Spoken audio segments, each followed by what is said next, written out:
Hi everyone, Joshua Hanlon here in Melbourne, Australia, and I'm in the Royal Exhibition Building, and behind me is the Brickvention Lego show. But today we're doing a little bit of a different style video because we want to talk about the building itself. And so I'm joined by Trevor Clark, who is going to take us on a bit of a journey through the history of this incredible building. It's so beautiful and makes a great venue for the Lego space. So thanks so much for chatting with me, Trevor. That's all right. Pleasure to be here.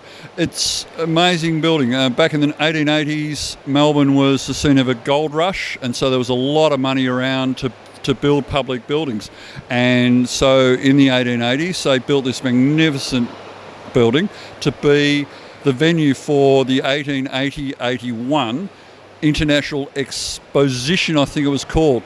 It's sort of like a World Fair, but it wasn't a World Fair, and that's too complicated. And it had lots of extra buildings that are annexes of things that were attached to it, and it's just a magnificent building. So it was there. That was an incredibly successful show. I think there's something like they had hundreds of thousands of people over about the year and a half that it was open, and it was an incredible time for the empire because Australia was part of the English Empire in that stage, and so it was showing off how good Australia could be and the trade and the manufacturing that was happening. After that, it stayed here and it was used for, to be honest, I'm not quite sure in that 1880s period, but it was used as an exposition hall for various things. And Australia achieved federation in the 1900s, or in 1900, and it was the scene of the first parliament, the opening of parliament for the Federation of Australia. And there is a contemporary painting of the people inside the building.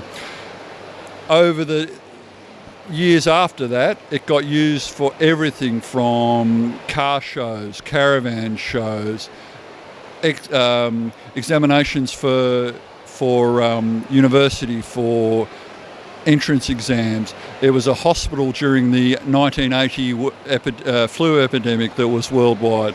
It was in the 1950s even, it was the scene of, we had the Olympic Games in Melbourne.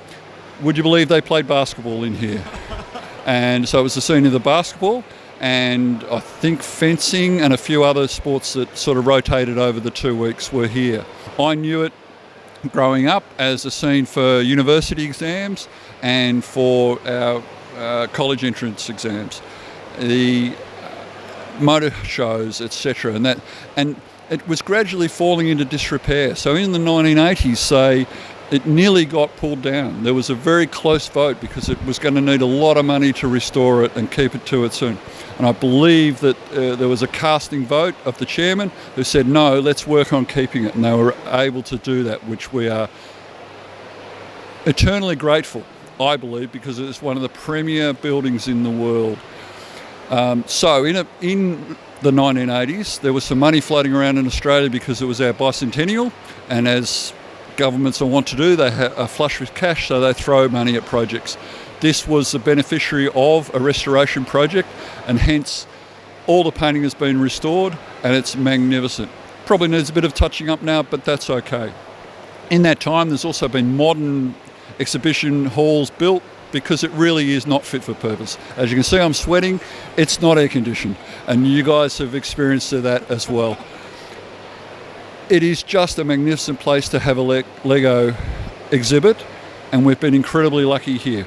We developed, we started in 2006 with 50 exhibitors and 150 attendees. Those facts aren't quite right, but close enough.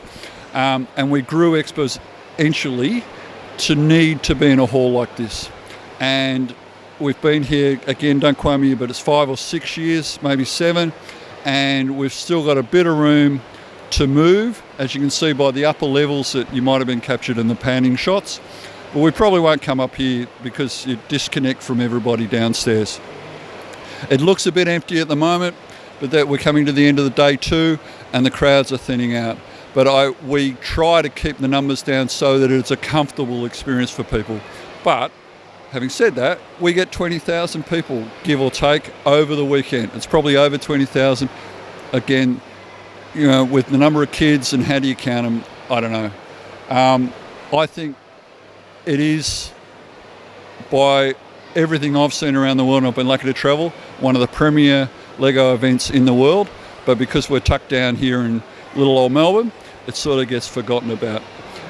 I genuinely think that is a wonderful place to see Lego because of how beautiful this Federation building or this Goldfields building is, and would welcome anybody to come down and visit it with us.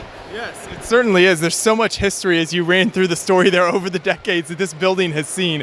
It's so incredible. And so just kind of have your Lego displayed in that environment, I think is something really special, especially when you consider how important kind of architecture and history is to so many Lego builds, that I think that really means a lot. Absolutely. And it's reflected in some of the builds we've got down here. Right down in front of us is a wonderful building of the Australian War Memorial that is in Canberra. But it's that juxtaposition of the architectural elements against this that really, and it feels like a home. Any of the exposition buildings that are purpose-built now, they're just an empty shell, and you have to populate it and you have to make the feel. But it has a life of its own. It has a history. It has ghosts. Well, I don't know if there are, but it feels like it should have ghosts.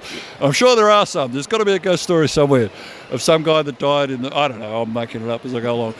But it just is a beautiful place to be. And it resonates and it echoes, and it's just a magic place. Yeah, well, thank you so much for running us through that over the years. I think that's really fascinating. And again, if anyone wants to check out Brickvention here, I highly recommend it. Besides the lack of air conditioning, which you overcome for the good Lego, then it's well worth it.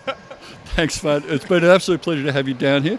And again, I can only recommend people come to Australia because we'd love to have you here. For sure. Thank you for watching, everyone.